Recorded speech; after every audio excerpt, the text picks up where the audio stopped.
Em nosso cenário evangélico, tem muitos pregadores que atraem uma multidão de pessoas, eles falam bem, atraem o público e ainda por cima conseguem ganhar muita credibilidade.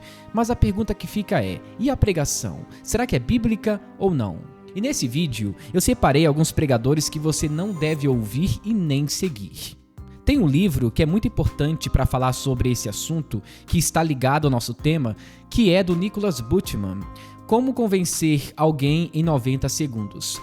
Eu não gostei muito da forma que a editora trouxe ali, os argumentos, mas tem algumas coisas ali que são legais. Por exemplo, nesse livro ele fala que convencer é fazer com que os outros queiram fazer o que você quer que eles façam. Para que seja eficaz, 3 elementos devem estar presentes. E aqui o Nicholas, ele separa em 3 tópicos. A primeira coisa importante, uma primeira impressão confiável. A segunda coisa, uma lógica incontestável. E a terceira coisa, um toque de emoção. Posteriormente, ele traz alguns elementos que são essenciais, como confiança, lógica e emoção. Na confiança, é aí que você vai ter a sua reputação. E é nesse primeiro tópico que você usa a sua linguagem corporal, tom de voz e da imagem pessoal para atrair as pessoas. É o que muitos bispos neopentecostais fazem por aí. O segundo elemento importante é a lógica. Aí ele fala sobre a posição, a apresentação ou o ponto crucial que precisa fazer sentido na hora que você estiver falando, ou seja, a oratória. E por último, ele fala sobre a emoção. E aqui, gente, é uma das coisas principais na oratória, no poder do convencimento. O argumento deve atrair a imaginação e assim as emoções. E é o que esses pregadores fazem por aí. E o objetivo final é que o público sinta, tipo assim, olha, eu confio em você, você faz sentido e você me toca. Ou seja, ganhar credibilidade sobre aquilo que você prega por aí. E esses pregadores que eu vou citar aqui, eles são treinados para convencer o público ou usar um tipo de sofisma para argumentar algo que não é bíblico, tudo em prol do bem-estar deles. De um certo modo, você tem que ter o poder do convencimento, mas é de uma forma implícita na ideia de apresentar o texto e convencer a pessoa de que o texto defende aquilo. E ponto final. Por exemplo, na pregação expositiva, você lê, explica e aplica o texto. Ou seja, você tem que convencer a pessoa que realmente o que você está dizendo está de acordo com a Bíblia. Agora, tem o outro lado, que você convence as pessoas de uma forma errada. Um fato curioso é que no livro do Bryan Chapell, Pregação Cristocêntrica, ele traz alguns argumentos de como você pode pregar de uma forma bíblica.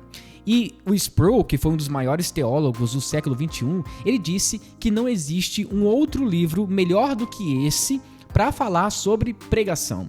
Então, eu vou usar aqui alguns elementos antes de falar sobre os pregadores que você não deve ouvir para você entender a importância da pregação bíblica. Esse livro aqui do Bryan Chapell é um clássico e você tem que adquirir para você entender como que se prega de uma forma cristocêntrica.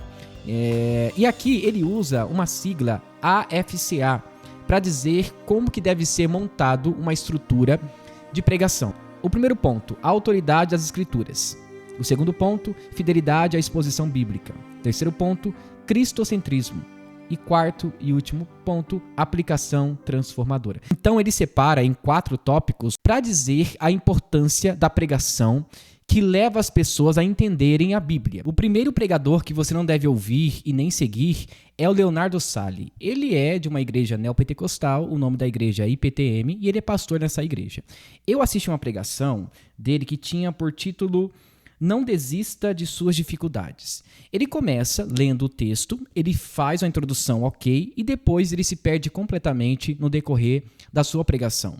E uma coisa interessante é que nessas pregações neopentecostais tem o hábito de revelar no momento da pregação. E você que é um expositor bíblico sabe muito bem que não há espaço para revelação no momento da pregação. E um fato curioso é que a todo tempo que ele falava sobre as dificuldades da vida, ele trazia algumas coisas relacionadas à nossa vida comum. E isso é interessante, porque é fundamental em um pregador que você traga o texto para os dias de hoje, para que as pessoas realmente entendam o que está acontecendo ali. Entretanto, depois que ele começou a falar sobre o texto que ele leu, ele se perdeu completamente na mensagem. E ele começou a revelar muitas coisas para as pessoas, começou a gritar e tudo mais, né? E se você conseguir ouvir o sermão dele até o final, perceba algumas nuances. Veja se você encontra graça, justificação pela fé, salvação, pecado, justiça, ira de Deus, conversão e outras coisas. Você não encontra.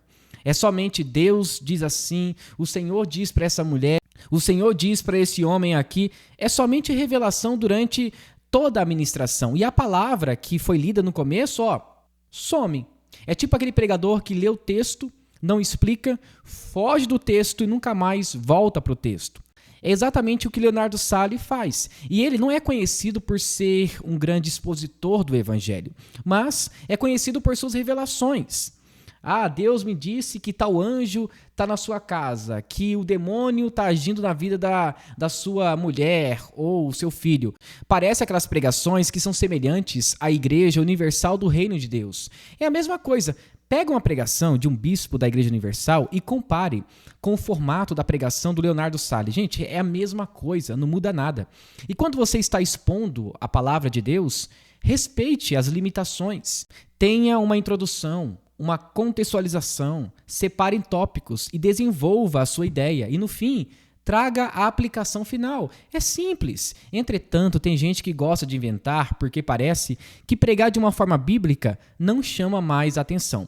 E se você começar a ouvir os sermões dele, tem alguns dogmas do meio neopentecostal intrínsecos ali. Confissão positiva, triunfalismo, teologia da prosperidade, teologia da libertação, entre outros dogmas. Isso é muito preocupante porque o Leonardo Sali tem milhões de seguidores que gostam do sermão dele. E eu fico assim, gente, será que esse pessoal já ouviu realmente um sermão bom e bíblico? Então, o Leonardo Sali, eu não indico que você ouça as pregações dele e nem segui-lo. Tá?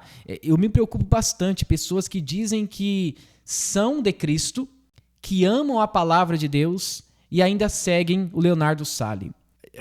Eu não entendo, francamente. Basta você assistir qualquer pregação dele. Então, não ouça a pregação do Leonardo Sali por vários motivos. Ele não respeita o texto bíblico, ele traz revelações durante o sermão, ele foge do texto, ele tem práticas esotéricas e também alguns sofismas que ele usa durante o seu sermão, argumentando algumas coisas que não estão na Bíblia. Por exemplo, recentemente ele falou uma abobrinha.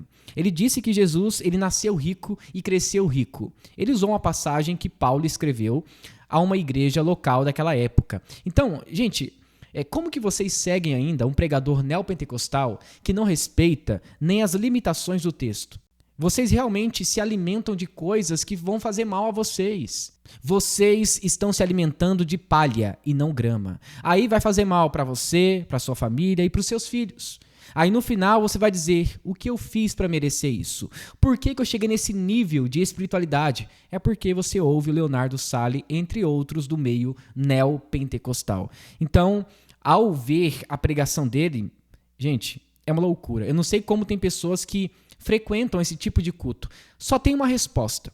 Esse povo não quer Deus. Esse povo quer milagres. Essa é a verdade. O segundo pregador é um dos mais conhecidos no meio cristão. Alguns talvez não vão conhecer ele, outros sim. O nome dele é Bruno Leonardo. Ele é um bispo e é de uma igreja batista. Entretanto, ele é batista, só que ao mesmo tempo ele é neopentecostal. Isso é muito estranho. E por incrível que pareça, eu não sei por qual motivo, eu não consegui encontrar uma pregação completa dele no YouTube. Entretanto, eu consegui achar uma participação dele em um evento da igreja local, que ele mesmo é dono, onde tem por título Noite do Espírito Santo. E ali eu comecei a assistir essa pregação e eu disse, agora vai, a pregação vai ser bíblica. E ele começa, agradecendo a participação das pessoas que estavam ali, a frequência das pessoas, e eu falei, agora ele vai abrir a Bíblia e vai começar a pregar. Porque assim, gente, não há nenhum problema em um pregador agradecer por tudo que está acontecendo no evento. Agradecer as pessoas e tudo que está acontecendo ali. Não há nenhum problema nisso. A grande dificuldade é, será que você vai ficar somente nisso ou você vai começar com a introdução? E eu falei, agora ele vai começar a fazer a introdução do texto, porque é normal um pregador fazer isso, né? Agradecer as pessoas. Não teve texto, introdução, contextualização e nem mensagem cristocêntrica. Ele começou a falar um monte de coisas sobre a vida dele, falando sobre, por exemplo, o que Deus tinha feito na vida dele. Entretanto, não teve texto bíblico. Agora eu te faço uma pergunta. Alguém que leva o nome de bispo, que tem a missão de pregar a mensagem e ser o profeta de Deus naquela igreja, o que ele tem que fazer? O mínimo, pregar. E ele não fez isso. Nesse vídeo, vocês podem pesquisar no YouTube, Noite do Espírito Santo, ele não prega a palavra. Ele nem abriu nenhum texto. Eu falei, meu Deus! E esse bispo tem mais de 50 milhões de seguidores. E por incrível que pareça, o público dele é muito simples. É uma senhora ali, Dona Maria. É um senhor, o seu José, que não tem muita habilidade em interpretar um texto. Então ele vai lá e fala qualquer coisa e as pessoas acabam aceitando. É por isso que eu falo, leia a sua Bíblia. Tem muita gente por aí que confunde heresia com a voz de Deus. Então, quando eu vejo esse bispo bombando na internet com vídeos curtos, orando e prometendo coisas que Deus nunca prometeu, eu fico preocupado com vocês. Porque talvez a sua mãe esteja assistindo esse pregador. Talvez a sua avó, que não sabe ler, fica ouvindo o sermão desse pregador. E no final, para ela, realmente é uma pregação bíblica. E não é. E em alguns casos, ele até revelava. Ele falava, minha irmã, você que está segurando essa placa, Deus me diz que o Senhor vai fazer isso, aquilo na sua casa. Será que era Deus falando mesmo? Será que Deus não fala por meio da palavra também? Então, quando eu comecei a analisar os sermões dele, eu vi realmente que ele não prega a palavra de Deus. Então eu peço, você que é mãe, você que é pai, ou você que é jovem, eu sugiro que você não ouça o bispo Bruno Leonardo. Gente, eu estou assumindo aqui uma responsabilidade muito grande, porque eu estou sendo processado por ele. Recentemente, ele tentou derrubar 4 vídeos do meu canal. Eu não o ofendi, não chamei ele nada que é contra a lei, eu apenas disse, segundo as características que a Bíblia nos traz, ele é um falso profeta. Ele ficou muito bravo com isso, inclusive está rolando aí um processo judicial. Mas, como eu identifiquei que ele é um falso profeta e não prega a Bíblia, então ele vai estar sempre nessa lista de pregadores que você não deve ouvir. Então, experimente procurar no YouTube alguma pregação dele e veja realmente se é bíblica ou não. Tome cuidado, não é porque uma pessoa tem milhões de seguidores que você deve ouvir. Por exemplo, tudo que eu falo aqui, vá na sua Bíblia e veja se está de acordo, porque eu também posso errar, mas a Bíblia não. A Bíblia não. Então faça esse teste, procure uma pregação dele e você verá que não tem nada de Cristo. Nada. É apenas promessas, sonhos, revelações que não vêm de Deus. E Jeremias, no capítulo 23, ele falou sobre esses profetas que dizem, assim diz o Senhor, e não é o Senhor falando. Lembrando que ele é neopentecostal, segue a mesma linha do Edir Macedo. Então, gente, tome cuidado. Não é porque alguém tem milhões de seguidores que você tem que dar credibilidade. Analise as orações e os sermões à luz da Bíblia. E tome muito cuidado com esses homens por aí que dizem, assim diz o Senhor, e não é o Senhor falando. Agora, em terceiro lugar, não é um pregador, e sim uma pregadora. Se chama pastora Tânia Teresa. Ela tem vários sermões no YouTube sobre batalha espiritual e herança espiritual também. Ela defende que, mesmo estando em Cristo, você pode carregar maldição hereditária. Entretanto, quando você começa a ler a Bíblia, você não encontra respaldo que realmente corresponda à ideia dela. Por exemplo, em Gálatas capítulo 3, versículo 13, diz que toda maldição que era contra nós foi quebrada na cruz de Cristo. Então, como que uma mulher que é pastora, que já está errado, não existe pastora na Bíblia, como que ela afirma que mesmo estando em Cristo, você pode carregar uma herança espiritual? Ou herança hereditária, para não falar maldição, que fica muito ofensivo, Então ela acaba usando um eufemismo, suavizando a palavra. E eu assisti algumas pregações dela. Entre essas pregações, eu assisti uma especial, que se chama Batalha Espiritual de Alto Nível. Então, até mesmo o tema aqui já é sensacionalista. E ela começa a ler o livro de Daniel e depois ela rebusca na Bíblia outras passagens que apoiem a sua ideia. Tem até mesmo teatro durante o culto ali. E o interessante é que a todo momento ela crê realmente que nós carregamos uma herança espiritual que vem de nossos avós e pais e que deve ser quebrado esse tipo de maldição.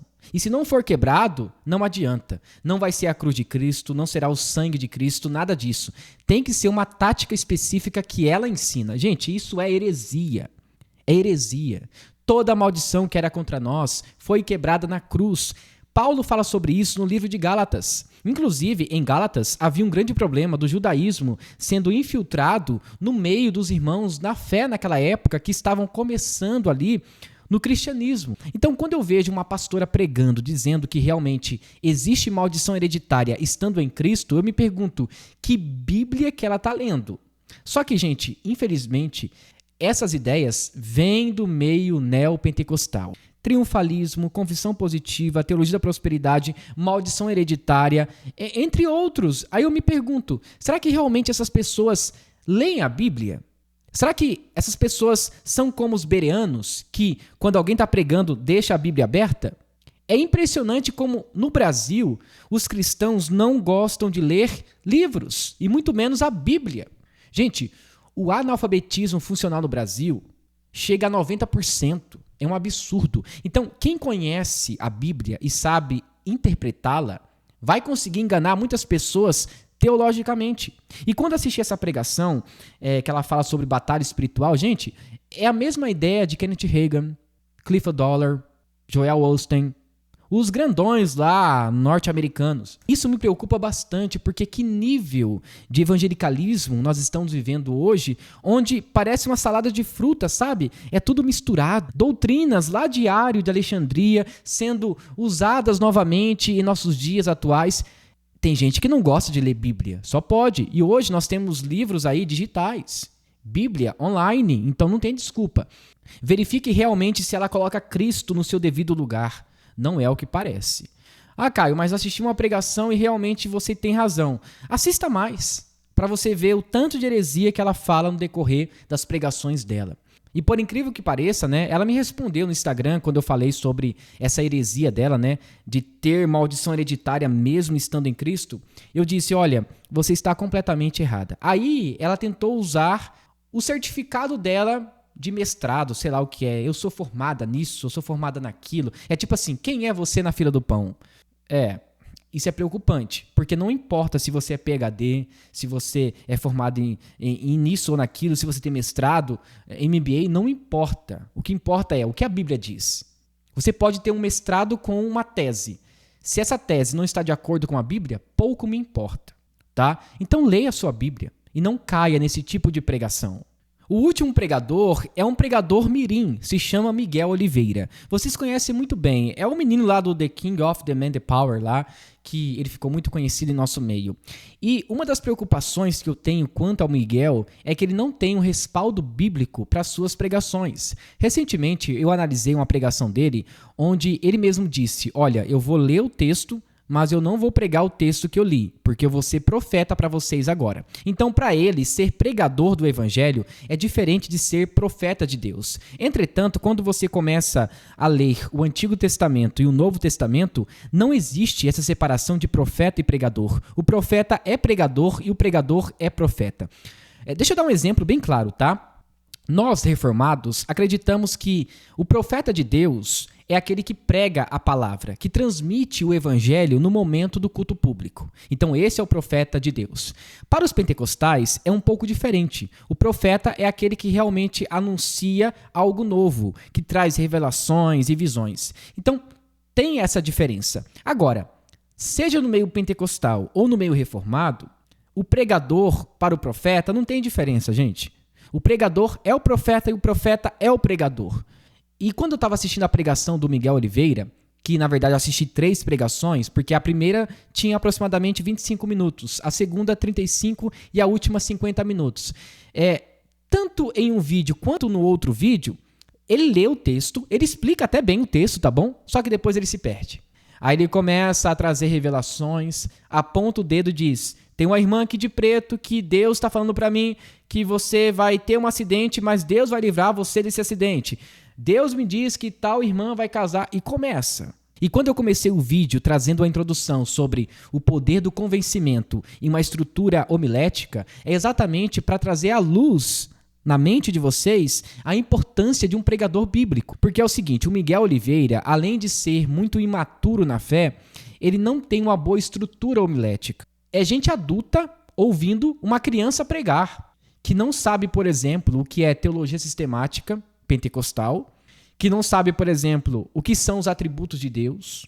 Não sabe, ele não tem a mínima ideia do que é isso. Aí quando ele vai pegar um texto bíblico para fazer um sermão de acordo com a sua teologia, ele se perde completamente. Aí o que ele faz? Ele foge do texto e começa a revelar. E quando você revela algo na igreja, ou até mesmo uma visão angelical, a autoridade não pode ser questionada, porque se vem de Deus, quem vai questionar Deus?